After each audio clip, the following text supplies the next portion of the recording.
ఉన్నటువంటి తీరు గత ఎన్నికల సందర్భంగా గాని అంతకుముందే గాని అనేక సార్లు భారతీయ జనతా పార్టీ దాన్ని బట్టబయలు చేసేటటువంటి ప్రయత్నం చేసింది. ఇప్పుడు అధికారంలో ఉన్నటువంటి కాంగ్రెస్ పార్టీ అనేక సార్లు దాని గురించి మాట్లాడడం జరిగింది. ఈరోజు కాంగ్రెస్ పార్టీ అధికారంలోకి వచ్చింది. ఈరోజు కాంగ్రెస్ పార్టీ కాళేశ్వరం పైన జరిగిన అవినీతి కానీ, నిర్మాణంలో జరిగిన లోపాలు కానీ, అడ్డగోలుగా పెంచినటువంటి అంచనాల విషయంలోనే కానీ వీటన్నిటిపైన కూడా ఈరోజు విచారించడానికి అవకాశం ఈరోజు కాంగ్రెస్ పార్టీకి వచ్చింది, అధికారంలో ఉన్నది. ఎందుకంటే ప్రాణహిత చేవెళ్ల ప్రాజెక్టు అప్పుడున్నటువంటి కాంగ్రెస్ ప్రభుత్వం హయాంలోనే దాన్ని ప్రారంభించడం జరిగింది, వైఎస్ రాజశేఖర రెడ్డి గారు ముఖ్యమంత్రిగా ఉన్నప్పుడు. మరి ఈరోజు గతంలో అనేక సార్లు విమర్శించిన ప్రాణహిత చేవెళ్ల పేరు మార్చిండ్రు, దాని డిజైన్లు మార్చిండ్రు, దోపిడీ చేసిన మాట్లాడినటువంటి కాంగ్రెస్ పార్టీ కానీ ఈ రోజు ఉన్నటువంటి ముఖ్యమంత్రి కూడా రేవంత్ రెడ్డి గారు కూడా దాని గురించి మాట్లాడడం జరిగింది అనేక సార్లు. మరి ఈరోజు వారు హైకోర్టు న్యాయమూర్తితో విచారణ జరిపిస్తామనడం అనేది చూస్తుంటే వారికి ఈ యొక్క విచారణ పేరు మీద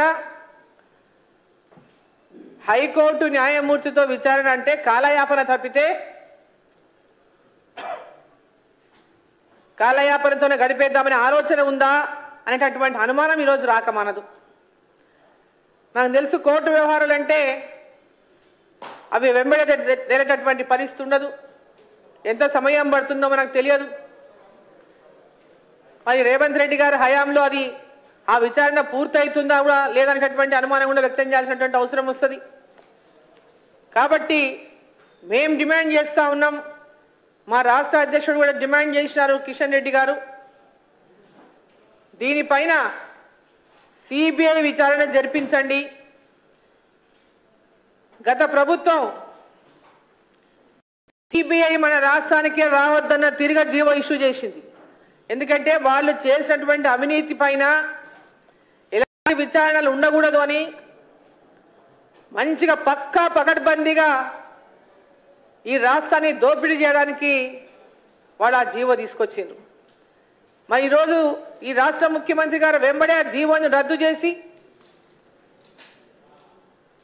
ఈ విచారణను వెంబడే చేపట్టే విధంగా చొరవ తీసుకోవాలని చెప్పి సందర్భాన్ని నేను తెలియజేస్తా ఉన్నా. వాళ్ళ రాష్ట్ర పరిధిలోనే చేయించాలి. ఓసారి అంటున్నారు సిబిఐ, ఎందుకంటే వాళ్ళు ఇన్ని రోజులు మాట్లాడుతూ ఉన్నారు బీజేపీ బీఆర్ఎస్ ఒకటి, బీజేపీ బీఆర్ఎస్ ఒకటి, సిబిఐకి ఇస్తే ఇవన్నీ కూడా కాలయాపన కోసం, వాళ్ళని కాపాడడం కోసం మాట్లాడుతున్నటువంటి మాట్లాడలుగానే మనం పరిగణించాల్సి వస్తుంది. వాళ్ళ చిత్తశుద్ధి ఉండుంటే, నిజంగా కాలయాపన చేసేటటువంటి ఆలోచన లేకుంటే మరి ఏసీబీతోనో చేయించవచ్చు, సిఐడితోనో చేయించవచ్చు, ఇమ్మీడియట్గా దానిపైన ఎంక్వైరీల ద్వారా ఏమేం జరిగిందో వాటన్నిటిని కూడా బయటికి తీయవచ్చు. కానీ జ్యుడిషియల్ ఎంక్వైరీ అని కాలయాపన చేసేటటువంటి ఆలోచన ఉన్నట్టుగా ఈరోజు స్పష్టంగా కనిపిస్తూ ఉంది ఈ రాష్ట్ర ముఖ్యమంత్రి గారికి. ఈ యొక్క మేడిగడ్డ కాళేశ్వరం యొక్క నిర్మాణం విషయంలో మనం చూసినాం ఎన్నెన్ని లోపాలు వెలుగులోకి వచ్చినాయో. వరదలు వచ్చినప్పుడు కానీ కాళేశ్వరం ప్రాజెక్టును 2019లో జూన్ 19న అప్పుడు ఉన్నటువంటి బీఆర్ఎస్ ప్రభుత్వం జాతికి అంకితం చేసింది. అది పూర్తి కాకుండానే జాతికి అంకితం చేసిండ్రు. మరి అప్పటి నుంచి ప్రాజెక్టు లోపల అనేక లోపాలు ఒక్కొక్కటిగా మనం వెలుగు చూస్తూ ఉన్నాయి. పోయిన వరదల్లో ఏ విధమైనటువంటి పరిస్థితి ఏర్పడిందో మనం చూసినాం. 2020 జూలై 9న భూపాలపల్లిలోని జిల్లాలోని గ్రావిటీ కెనాల్ గోడ మొత్తం సిమెంట్ మొత్తం పెచ్చులు ఊడిపోయింది. లక్ష్మీ పంప్ హౌస్ నుంచి 6 కిలోమీటర్ల దూరంలో ఉన్నటువంటి గ్రావిటీ కెనాల్కి ఎడమ వైపు ఉన్నటువంటి సిమెంటు సీలింగ్లంతా కూడా పెచ్చులు ఊడిపోయినాయి. మరి జూలై 22 జూలై 14వ తేదీ నాడు గోదావరిలో వచ్చినటువంటి భారీ వరదలకు కాళేశ్వరం సమీపంలో ఉన్నటువంటి Lakshmi pump house, Annaram pump house మొత్తం నీట మునిగిపోయినాయి.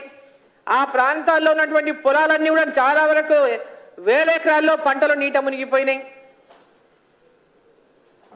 పెద్ద ఎత్తున ఆ పంప్ హౌస్ లో నీట అంటే మొత్తం నీటిలో మునిగిపోవడానికి కారణమంతా కూడా నిర్మాణంలో ఉన్నటువంటి లోపం వల్లనే, నిర్మాణంలో ఉన్నటువంటి నాణ్యత లోపం వల్లనే, డిజైన్ లోపం వల్లనే అనేటటువంటి అనేక ఆరోపణలు ఆ రోజు మనం ఆ ప్రభుత్వం పైన చేయడం జరిగింది. ఆ సందర్భంగా లక్ష్మీ పంప్ హౌస్ లో మొత్తం 17 మోటార్లు నీట మునిగిపోయినాయి. దాంట్లో 7 మోటార్లు పూర్తిగా దెబ్బతిన్నాయి అన్నాడు. 3 మోటార్లు పూర్తిగా దెబ్బతిన్నాయి, 7 మోటార్లు మొత్తం ధ్వంసం అయిపోయినాయి. దాదాపు 2000 కోట్లకు పైగా నష్టం జరిగిందని చెప్పి పెద్ద ఎత్తున ఆ రోజు అందరం కూడా మాట్లాడడం జరిగింది. మరి మొన్న